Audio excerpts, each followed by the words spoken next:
हमारे एमसी को एक दिन पता चलता है कि वो डीमन किंग कार्डोस की बॉडी में है, एक ऐसी गेम की दुनिया जहां पर उसने हाईएस्ट लेवल को अचीव किया था। और अब वो एक ऐसी बार के एज पर है जहां ह्यूमन और डीमन के बीच में खुद के बीच में लड़ाई होने वाली है, जहां पर मेन कैरेक्टर की मौत इस कहानी के हीरो की तरफ से तय की गई है। लेकिन उसने एक डिफरेंट अप्रोच को चूज किया। उसने आर्मी के लीडर्स को बुलाया और सारी वॉर की प्रिपरेशन को रुकवा दिया और सभी के सामने उसने कहा फुड को सिक्योर करें, क्योंकि हम आगे से फॉर्मिंग करने वाले हैं, यहाँ पर कोई भी वॉर नहीं होगी। लेकिन इस वजह से सभी लोग काफी ज्यादा शॉक्ड हो जाते हैं और जो डीमन जनरल्स थे वो बगावत पर उतर जाते हैं। वो फैसला कर लेते हैं कि हम डीमन को मार देने वाले हैं, क्योंकि जो डीमन किंग है वो बहुत ही ज्यादा वीक हो चुका है। लेकिन सवाल ये था, क्या डीमन किंग का प्लान सक्सेसफुल होगा और क्या डीमन किंग अपने गेम नॉलेज के साथ एग्रीकल्चर के एक्सपीरियंस का यूज कर इस डेथ ऑफ लैंड में एग्रीकल्चर कर पाएगा। और सबसे इम्पोर्टेंट बात, क्या वो सभी डीमन को कन्विंस कर पाएगा। यही आज की हमारी स्टोरी है। तो चलिए स्टार्ट करते हैं। कहानी की स्टार्ट होती है, सबसे पहले हमें हमारे ऑर्डिनरी एमसी किम जेंग चुल को दिखाया जाता है, जो एक ऑर्डिनरी कोरियन ग्रेजुएट स्टूडेंट है, जो अचानक खुद को अपने फेवरेट गेम ब्लड बेट्रास में पाता है, जो डीमन किंग की बॉडी में ट्रांसमाइग्रेट हो जाता है। गेम की स्टोरी यह थी, एक एंशिएंट हीरो जो इविल के खिलाफ लड़कर डीमन किंग को मारने वाला है, और हमारा एमसी डीमन किंग बन चुका था। अभी वो सोच ही रहा था, तभी एक सर्वेंट जिसका नाम जेफरोस है और लेवल 15 का कमांडर भी, वो वहाँ पर आ जाता है और बताता है,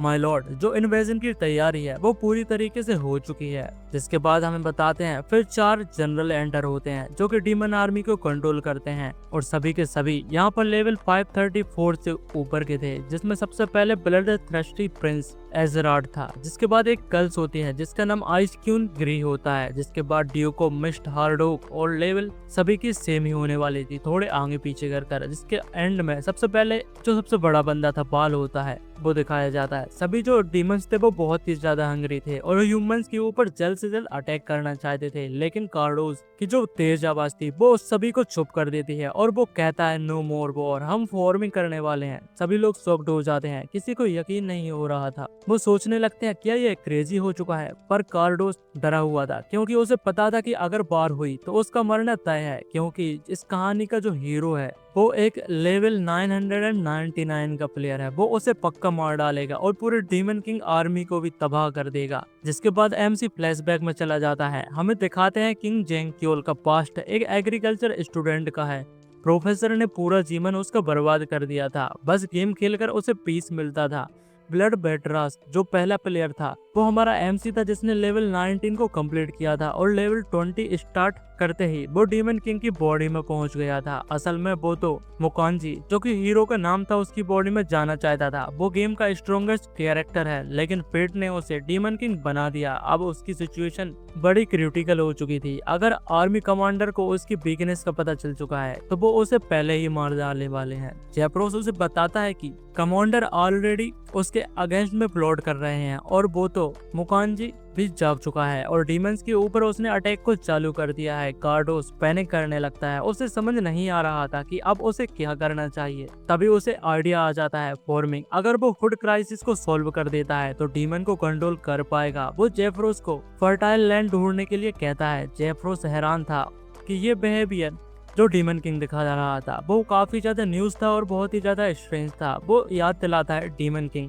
काफी ज्यादा अजीब तरीके से बिहेव कर रहा है। कार्डोस सॉइल चेक करता है, जमीन कम्प्लीटली बैरन होती है। उसे पता था कि प्लांट के लिए नाइट्रोजन सबसे इम्पोर्टेंट है, लेकिन यह तो कुछ भी नहीं उगा सकते। तभी उसे आइडिया आता है लाइटनिंग से नाइट्रोजन फिक्सेशन हो सकता है, और luckily for him demon king का जो स्पेशल स्किल था ब्लड स्ट्राइक, वो मैसिव लाइटनिंग को पैदा कर सकता है, और उसे वो यूज करना चाहता था फॉर्मिंग के लिए। वो स्किल एक्टिवेट करने की कोशिश करता है, लेकिन पेन से चिल्लाने उठता है। तभी उसे पीछे से विस्पर सुनाई देती है। चारों कमांडर उसे स्पाई कर रहे होते हैं, और वो समझ जाते हैं कि जो डीमन किंग था वो काफी ज्यादा वीक हो चुका है और वो वीकनेस दिखाने लगा है। एजर्टा मुस्कुराते हुए आगे बढ़ता है। डीमन किंग का रूल याद है ना, डीमन किंग वही बन सकता है जो सबसे ज्यादा स्ट्रांग होगा। कार्डोस घबरा जाता है, क्योंकि अभी तो उसे स्किल को यूज करने में भी प्रॉब्लम जा रही थी, और वो एक डीमन जनरल में से एक बंदे से कैसे फाइट कर सकता है।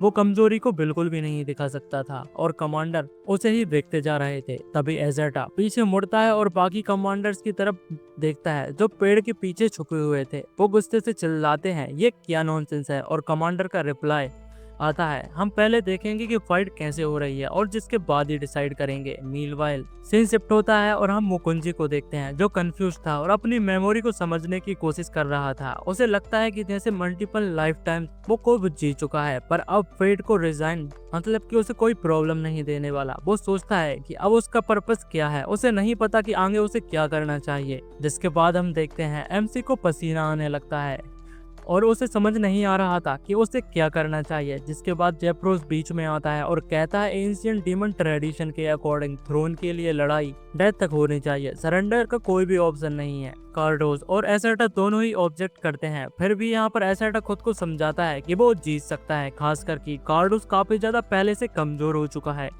वहीं कार्डोस एंजाइटी और फियर में पैरालाइज सा हो गया था। वह सोच रहा था कि ये सब जस्ट एक टेस्ट था डीमन किंग की पावर मेजर करने के लिए। उसने सोचा कि डीमन किंग बहुत ही स्ट्रांग होगा, लेकिन ऐसा नहीं है, कम से कम कार्डोस के इमेजिन किए हुए तरीके से तो बिल्कुल नहीं है। तभी एजर्टा सडनली अटैक कर देता है और कार्डोस तुरंत ही उस मूव को केम के पहचान से पहचान लेता है और कहता है यह या तो थ्रस्ट या फिर स्लैश होगा, और वो उसे डॉज करने में इम्पॉसिबल लगने लगता है। या फिर उसने सोचा था कि जैसे उसकी तरफ बॉडी अपने आप मूव करने लगती है और इस ब्लड स्ट्राइक को बिना ही समझे अवॉइड कर लेता है। फिर वह एसर्टा के फुट को आउटवर्ड शिफ्ट करते हुए वो समझ जाता है कि उसके नेक्स्ट मूव क्या होने वाली है। यह एग्जैक्ट स्पैट उसने यहाँ पर गेम के काउंटलेस टाइम देखा है और उसे वो आसानी से डॉज कर सकता है। हॉर्डॉफ और जोरुत्री थे, वो दोनों ही देखकर काफी ज्यादा हैरान थे। कॉर्डोस ने एजर्टा के अटैक्स को इनक्रेडिबली प्रिसिशन से डॉज कर दिया था और इजीली काउंटर करके उसके आर्म को भी काट दिया। क्रिस जवाब देती है कि मैं भी नहीं समझ पा रही हूँ कि आखिरकार ये कैसे हो सकता है,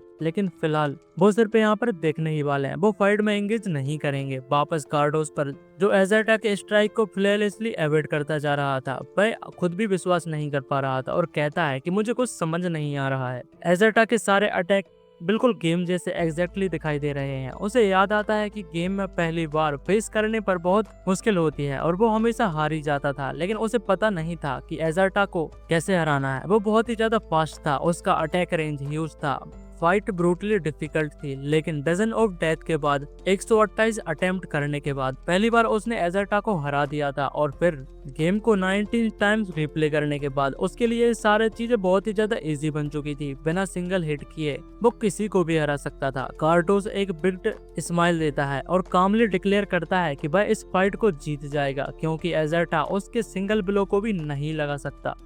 दूसरे कमांडर के फेसेस पर टेरस साफ समझ में आ रहा था, वो बहुत ही ज्यादा डर चुके थे। वे देख रहे थे कि कार्डोस एफर्टलेस थी, एजर्टा के अटैक्स को डॉज करते जा रहा है और उसे चढ़ाता भी जा रहा है। उनकी आंखों पर यकीन नहीं हो रहा था। कार्डोस एजर्टा के सामने ऐसा दिखाई दे रहा है कि वो बिल्कुल उसके साथ एक खेल खेल रहा हो, जैसे वह प्रॉपर ओपोनेंट बिल्कुल भी नहीं हो। फ्यूरियस होकर एजर्टा को काफी ज्यादा इंसल्ट लगने लगती है और वो कार्डोस को चिल्लाते हुए मॉक करने लगता है कि आखिरकार एक और स्ट्राइक, तुम कितने ज्यादा लंबे समय तक मुझसे भागते रहोगे। और एडमिट करता है कि वह सरप्राइजिंगली काफी ज्यादा रिलैक्स फील कर रहा है, और हालांकि इसका मतलब यह नहीं है कि वो जीत सकता है। वो एक क्रिटिकल टाइम में एक क्रूशियल चीज को समझ चुका था, ये वर्ल्ड गेम के रूल पर ही चल रहा है। तभी उसके सामने एक मैसेज अपीयर हो जाता है क्लासिक नरेटिव की तरह, जो बताता है उसने फाइनली वर्ल्ड की फंडामेंटल मैकेनिज्म को समझ लिया है। एजर्टा के अटैक्स को प्रीसिज और फोकस तरीके से डॉज करने की वजह से उसके कैरेक्टर स्किल का एक पोर्शन अनलॉक हो जाता है, एनिमी टारगेटिंग फीचर अवेलेबल हो जाती है।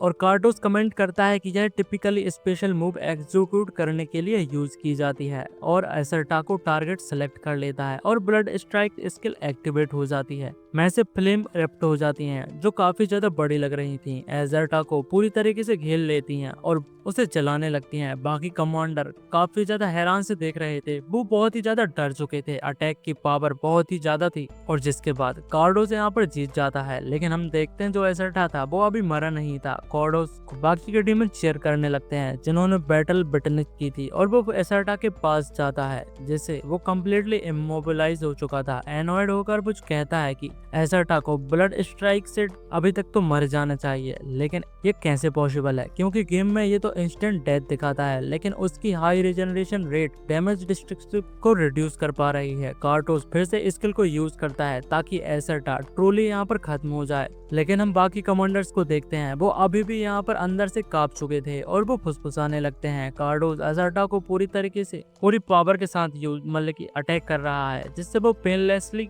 तरीके से मार सके। वापस कार्डोस पर जाते हैं, जो नोटिस करता है कि एजर्टा अभी भी नहीं मरा है। वह सोचता है कि अब क्या करे, लेकिन तभी एक सिस्टम नोटिफिकेशन अपीयर होती है। एजर्टा का क्लोथ पूरी तरीके से डिस्ट्रॉय हो चुका है, जिससे वो एक न्यू फीचर को एक्टिवेट कर लेता है, आर्मर इन्वेंटरी इंस्पेक्शन। जब एमसी इन्वेंटरी को खोल कर देखता है तो उसमें क्लोथ के अलावा कुछ भी यूजेबल नहीं था। वो उसे बंद कर देता है और कहता है ये मेरे कुछ भी काम का नहीं है, और तुरंत ही एजर्टा को मारने के लिए तरीके ढूंढने लगता है। उसका रिजनरेशन रेट बहुत ही ज्यादा हाई है और वो किसी भी मूवमेंट में फिर से ज्वाइन कर सकता है और फाइट करने के लिए तैयार हो सकता है। तभी उसे एक आइडिया आ जाता है और वो कहता है जब तक एजर्टा अलाइव है तो उसे टारगेट किया जा सकता है, यानी कि ब्लड स्ट्राइक फिर से यूज की जा सकती है। वो काफी ज्यादा एविल स्माइल देने लगता है और जोर जोर से हंसने लगता है। वो बताता है कि मैं एक जीनियस हूँ और अब मैं अर्थ को नाइट्रोजन से मिला सकता हूँ। जिसके बाद सीन चेंज हो जाता है। हमें बताते हैं बाकी के 3 बचे हुए कमांडर जो एक साथ गैदर हुए थे।